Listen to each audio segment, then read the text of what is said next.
ఎవరు స్క్రిప్ట్ ఇచ్చినా మాట్లాడాలని ఉందా? ఇప్పుడు ఏదైనా ప్రభుత్వం తరఫున మాట్లాడేటప్పుడు మాట్లాడకూడదు అలాంటి మాటలు. ప్రజలకి మంచి చేయడానికి వచ్చారా, బూతుల్ని నేర్పించడానికి వచ్చారా? అవన్నీ ఆ పరిణామాలు ఈ రోజు ఈ పరిస్థితి రావడానికి కారణమైంది. కాబట్టి ఒళ్ళు దగ్గర పెట్టుకొని మాట్లాడితే ఆ రోజున ఈ రోజున ఈ పరిస్థితి ఎదుర్కొనే పరిస్థితి లేదు. ఫస్ట్ నేను చెప్పేది ఏంటంటే, ప్రాణహాని తలపెట్టే అవకాశం ఎక్కువగా మన దోసానికి ఉంది. కాబట్టి పోసాన్ని అర్జెంటుగా ఏదైనా సెక్యూర్ హాస్పిటల్కి తరలిస్తే మంచిది. ఎందుకంటే వాళ్ళే చంపేసి ఆ బురదను తీసుకొచ్చి కూటమి ప్రభుత్వం మీద రుద్దేస్తారు. కాబట్టి ఇది ఒక ప్రభుత్వం నిలబెట్టుకోవడానికి ఇది ఒక ప్లస్ అవుద్దన్నమాట. ఎందుకంటే పోసానికి ఇప్పుడు యాక్టర్గా ఆధారమానాలు ఉన్నాయి, సపోర్ట్ ఉంది, కానీ పొలిటికల్లో సపోర్ట్ లేదు. అయినా సపోర్ట్ ఉన్నా లేకపోయినా నీకన్నా బాబాయ్నే పైకి పంపించేసినాడు. పోసాన్ని పంపించడం పెద్ద లెక్కేం కాదు. కాబట్టి పోసానికి కొద్దిగా నీ ప్రాణహాని ఉంది కాబట్టి ముందే హై అలర్ట్ సెక్యూరిటీని ఏర్పాటు చేసుకొని నీ ప్రాణం దక్కించుకో. తర్వాత ఈ బూతుల గురించి మాట్లాడుకుందాం. నీ ప్రాణహాని అయితే చాలా ఎక్కువగా ఉందని నాకు అనిపిస్తుంది. ఎస్పెషల్లీ కనబడుతుంది కూడా. సడన్గా హార్ట్ అటాక్లు క్రియేట్ చేయడం ఏంటి, హాస్పిటల్ మార్చడం ఏంటి, అది కూడా మీ ప్రభుత్వం వాళ్ళే ఇదంతా కూడా ప్లాన్ చేసి అంతా కూడా మీడియాని ఏదో పక్కదోవ పెట్టిస్తున్నారు. ఇవన్నీ చూస్తుంటే నెక్స్ట్ టార్గెట్ ఎవరో కాదు, మన కొడాలి నాని గారు తొందరగా వచ్చేస్తారా ఈ జాబితాలోకి. ఎందుకంటే మొన్న రిపోర్టర్ మీద కొంచెం వ్యంగ్యంగా మాట్లాడి 3 కేసులు కాదు 30 కేసులు పెట్టుకున్నారు. ఈ మధ్య కనపడట్లేదు మీరంటే నీ అడ్రస్ చెప్పు, మరి రోజు ఇంటికి వచ్చి కనబడుతుంది. నీకు అంత అటకారం వద్దుపోయా. నిన్ను చిన్నపిల్లోడు వచ్చి గుడివాడి నడిపొడ్డున చిన్నపిల్లోడు ఆ పేరేదో ఉన్నబ్బా, టీడీపీ సపోర్టర్ దర్శిత్ వచ్చి నిన్ను నిలబెట్టి అక్కడ కొడాలి నాని నీ దమ్ముంటే బయటకు రానప్పుడు నువ్వు కుక్కలాగా పిల్లిలాగా దాక్కున్నావు. ఇప్పుడేమో రిపోర్టర్ ఇంటి అడ్రస్ పెట్టమంటున్నావు, డైలీ వచ్చి కనబడతా అన్నావు. నువ్వు అంత కనబడేవాడు, నీకు అంత బలం ఉన్నట్టయితే గుడివాడలో నువ్వు ఎందుకు ఓడిపోయావు బ్రో? అది చెప్పు ఫస్ట్. కొడాలి నానికి అంత సపోర్ట్ ఉన్నట్టయితే నువ్వు అక్కడ ఎందుకు ఓడిపోతావు? నీకు లేదు, అర్థమైందా? జనాలు కూడా హెత్త పుట్టేలా నువ్వు మాట్లాడు. కర్మ ఈజ్ రిటర్న్. అంటే కర్మ మనకి ఈ మధ్యన మన హీరో కూడా ఒకటి చెప్పాడు. కాబట్టి ఏదైనా సరే కర్మ ఎవరిని వదిలిపెట్టదు అయ్యా.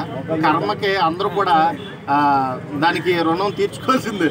కర్మ వచ్చినప్పుడు ఎవరు తప్పించుకోలేరు. కర్మ ఫలం ఇది. ఇప్పుడు పోసాని కృష్ణమురళిని హతమార్చేసి ఇప్పుడు ఇవన్నీ కూడా రాజకీయంగా వాళ్ళని బలపరుచుకుందామని చూసే అవకాశం ఎక్కువ ఉంది. ఏంటంటే వాళ్ళకి బలం లేదు.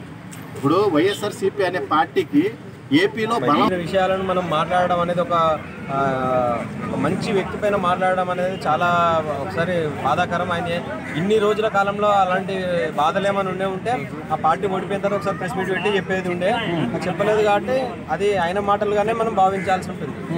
అంటే ఒకవేళ నిజంగానే స్క్రిప్ట్ ఇచ్చింది నిజమే అనుకుంటే సజ్జల రామకృష్ణ అంటే ఇచ్చుండొచ్చా, లేకపోతే జగన్మోహన్ రెడ్డి ఏమైనా ఇస్తే ఇచ్చుండొచ్చా? తప్పకుండా అండి. ఎవరైనా ఒక పార్టీలో ఉన్నప్పుడు ఆ పార్టీ అధినేత ఏ విధంగా చెప్తే ఆ విధంగానే ప్రవర్తిస్తారు. దాంట్లో డెఫినెట్గా జగన్ గారు ఇచ్చారనుకోవచ్చు, దాంట్లో సందేహం ఏం లేదు. కానీ ఎవరు ఏ స్క్రిప్ట్ ఇచ్చినప్పటికీ కూడా అది ఒకవేళ తప్పై ఉంటే పార్టీ ఓడిపోయి 8 నెలల 9 నెలల కాలం అవుతుంది. సో ఇలా జరిగింది, నేను ఇలా జరిగింది, అందుకే పార్టీ నుండి ఇలా జరగడం జరిగింది, అందుకే వెళ్ళిపోతున్నాను అని చెప్పాలని కూడా అతను మనసాక్షిగా ఆలోచించి చెప్పే ఉండేవాడు. సో ఇది నాకు తెలిసి జగన్ గారు ఇచ్చిన స్క్రిప్ట్ అయితే కాదనుకుంటున్నా. ఆయన పోసాని కృష్ణమోహన్ గారికి అది నోటి దురద అన్నది ఉంది కాబట్టి వ్యక్తిగతంగా ఆయన ఏంటంటే ఆయన ఒక పెద్ద చదువుకున్న వ్యక్తి కాబట్టి నేను ఏదో మాట్లాడతా కత్తి మహేష్ గారుగా ఎట్లా మాట్లాడారు కదా, నేను ఫేమస్ అవుతా పవన్ కళ్యాణ్ గారిని తిడతా నేను ఇంకోటి అనుకుని ఆయన మాట్లాడడం జరిగింది. ఆ క్షణికావేశంలో అనేక రకాలుగా బోధులు ఇచ్చిపెట్టడం జరిగింది. ఒకటండి, ఆయన మనస్సాక్షి అనేది ఉంటే అతను ఒక మనిషి అనే ఒకవేళ ఆయన భావన ఉంటే అతనికి రాజకీయ భిక్ష పెట్టిందే చిరంజీవి గారు. ఆయన అనేక రకాలుగా పైకి తీసుకురావడంలో చిరంజీవి గారు చాలా కృషి చేశారు.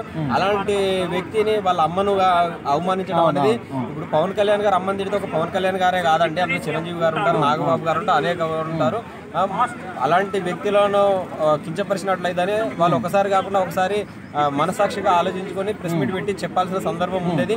ఈరోజు అరెస్ట్ అయిన వెంటనే లేదు ఇది నేను మాట్లాడలేదు, జగన్ గారి మీద బురద జల్లే ప్రయత్నం చేస్తున్నారు. కానీ దీన్ని జగన్ గారు కూడా స్పందించి ఇలాంటి వ్యక్తులను పార్టీలో ఇంకొకసారి తీసుకోకుండా ఇలాంటి పార్టీ సభ్యత్వం కానీ అన్ని కూడా రద్దు చేయాలని నేనైతే అనుకుంటున్నాను. అంటే ఈయన విషయాన్ని రాజకీయ కోణంగానే కాకుండా కనీసం సాధారణ ప్రజలు కూడా అసలు ఈయన మాట్లాడే మాటల్ని మెప్పు పొందే విధంగా ఉన్నాయనుకోవచ్చు, క్షమిస్తారా?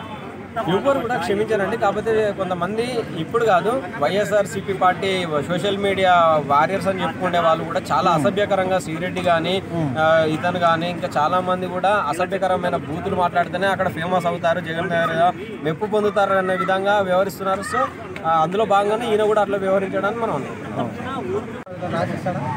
ఇండస్ట్రీ నుంచి వదిలేస్తాడు. ఈయన చేసిన తప్పును కప్పచెప్పుకోనికి సజ్జల మీద వేస్తున్నాడు. దాన్ని బాగా లోపలేసి 90 ప్రాజెక్ట్.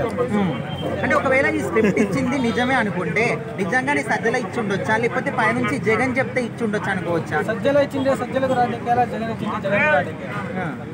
ఓకే, అంటే ఇప్పుడు ఒక మనం యాంకర్ శ్యామల విషయంలో చూసుకుంటే ఆమె ఒక ఆడమనిషి అయి ఉండి ఎవరి గురించి అయితే ఇట్లా తప్పుగా మాట్లాడారో ఆ వ్యక్తికి సపోర్ట్ చేస్తుంది. సో ఇది ఇంతవరకు కరెక్ట్, ఎట్లా చూడొచ్చు? ఫస్ట్ ఆడమనిషి అన్నారు కాబట్టి రెస్పెక్ట్గా మాట్లాడాల్సింది తప్ప వ్యక్తిత్వాన్ని ఏం మాట్లాడుతుంది. ఇప్పుడు పథకాలని రాష్ట్రాలను సచివాలయాలను టార్గెట్ పెట్టిన జగన్ సపోర్ట్ ఇచ్చే శ్యామల గురించి ఏం మాట్లాడతారు? చెప్పినట్టు ఆడమనిషి కాబట్టి రెస్పెక్ట్గా మాట్లాడాల్సింది. సో నెక్స్ట్ ఇంకెవరైనా ఇట్లా బూతులు మాట్లాడడం కానీ ఎట్టి వాళ్ళ గురించి నెగిటివ్గా మాట్లాడడం కానీ చేస్తే వాళ్ళకి ఎలాంటి శిక్షలు వేస్తే నెక్స్ట్ చేసే వాళ్ళు భయపడతారు అనుకో? సెక్షన్ ఏం లేదు.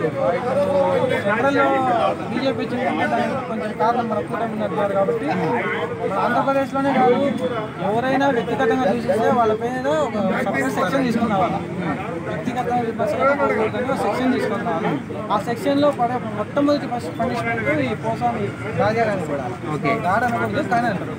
సో ఒకవేళ పవన్ కళ్యాణ్ గారు ఏమన్నా స్పెషల్గా అట్రాక్షన్ తీసుకుంటే దీని మీద ఏమన్నా స్పెషల్గా ఇంకేమైనా ఫోర్స్ పెట్టే అవకాశం ఉందంటారా ఇట్లాంటి వాటి మీద? పెట్టాడు, చెప్పినాడు కదా స్టార్టింగ్లోనే.